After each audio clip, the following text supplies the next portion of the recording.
Welcome to SeaWorld! I am here to get my 50th roller coaster, if it's open. Leviathan. Been waiting a long time for this one. SeaWorld's Leviathan is a roller coaster that has been a long time coming. Announced before the COVID-19 pandemic, it didn't open until December 2022 because of construction delays, both related and unrelated to the pandemic. And even when it did open in December 2022, on my visit to SeaWorld, I missed out because of maintenance issues that have plagued the ride's opening. It is a Gravity Group wooden roller coaster with 1,000 meters of track, standing at 32 meters tall and hitting a top speed of 80 kilometers per hour. I was very excited for this one. I've only had one proper wooden roller coaster that I've ridden before in my life, and it was a very good one, Roaring Timbers in Vietnam.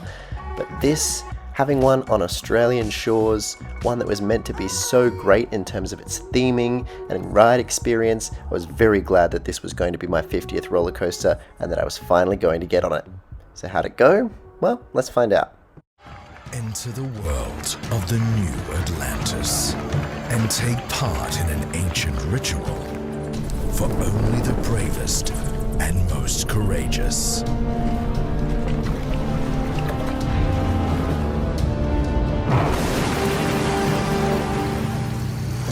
Face the mighty Leviathan to prove your worth. Take the ultimate test and rise to the challenge. Feel the thundering exhilaration of the world's most iconic wooden coaster, the Leviathan, rising 2nd of December. So I finally got on Leviathan, but it wasn't without some issues. We actually had downtime on the second train of the day, but we managed to get on the third train in the front seat. Leviathan's ride experience starts with a pre-show in the station. I've got to say this pre-show is pretty spectacular. They've really put a lot of effort into making this a well-themed attraction, which is nice to see. Australian theme parks have not been the best with theming lately. There's been a few attractions that just seem like they're placed on a plot of land, which, you know, when they're as good as things like DC Rivals, that's not so much of a problem, but we've really missed themed attractions. The coaster itself. Now, I was not sure what to expect. My only wooden roller coaster before this was a GCI. They're known for being very, very smooth, especially the new ones, and this one definitely wasn't as smooth as Roaring Timbers, but it is a wild ride experience. Particularly this part you're seeing in the POV right now, that double down is absolutely insane.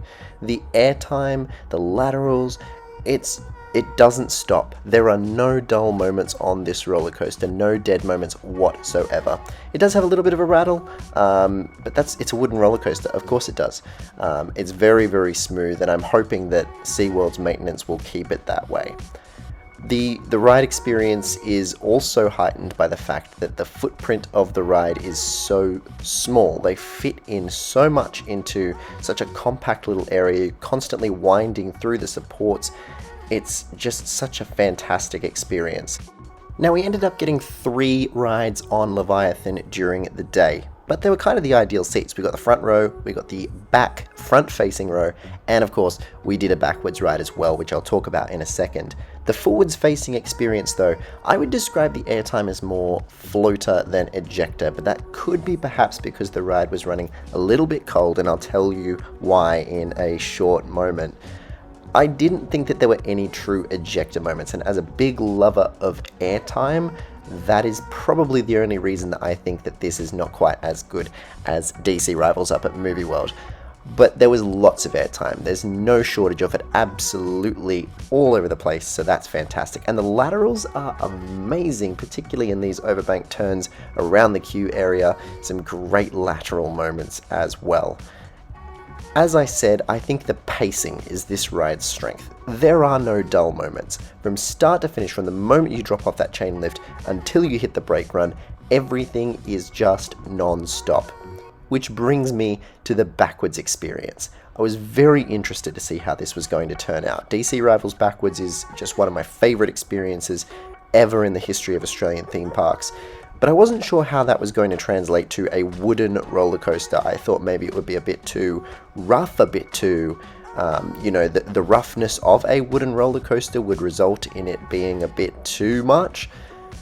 But oh boy, this backwards experience is something else.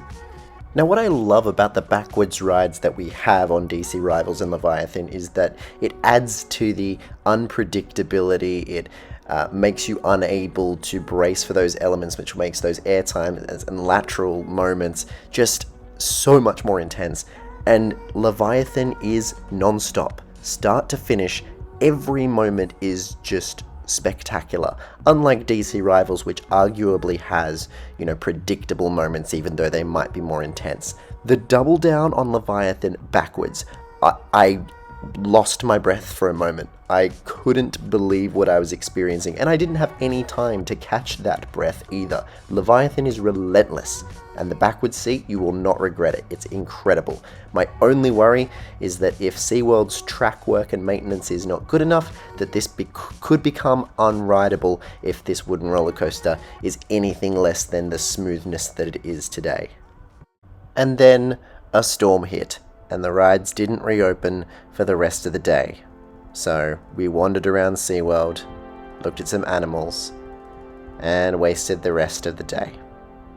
It's a little bit disappointing because it means that Leviathan may not have properly warmed up in the last of the 3 rides that I had, and we never got the opportunity to ride it in the afternoon when it was running at full strength and full speed. But that's just an excuse to go back, and I'm hopeful that maybe I'll be blown away by Leviathan on my next experience, because maybe I haven't experienced this ride at full strength. Let me know if you think that my judgment of the airtime and the speed and the laterals was a little bit hampered by the fact that I only got to experience it while it was running quite cold.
So, my final thoughts on Leviathan. In terms of enjoyment, This is one of the best rides in Australia, and there's absolutely no doubting that. The pacing in particular is its fantastic strength. It's a great ride, and I'm so glad to see this level of investment being put into SeaWorld, which from a ride's perspective was definitely VRTP and probably the Gold Coast's weakest park.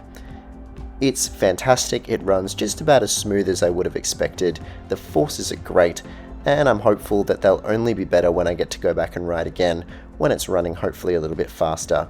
The only criticism that I will give it is that the pre-show is an absolute killer for this ride's efficiency.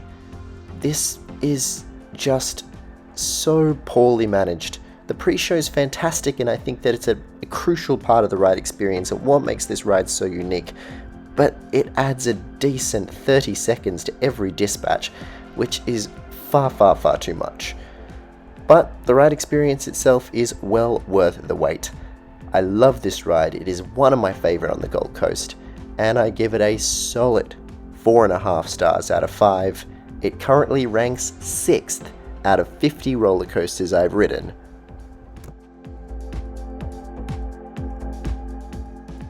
If you enjoyed this video, don't forget to like, comment and subscribe. Reactions to my 51st credit are coming up soon, as well as a more in-depth analysis and review of Leviathan. Plenty more videos coming soon too. We'll see you in the next one.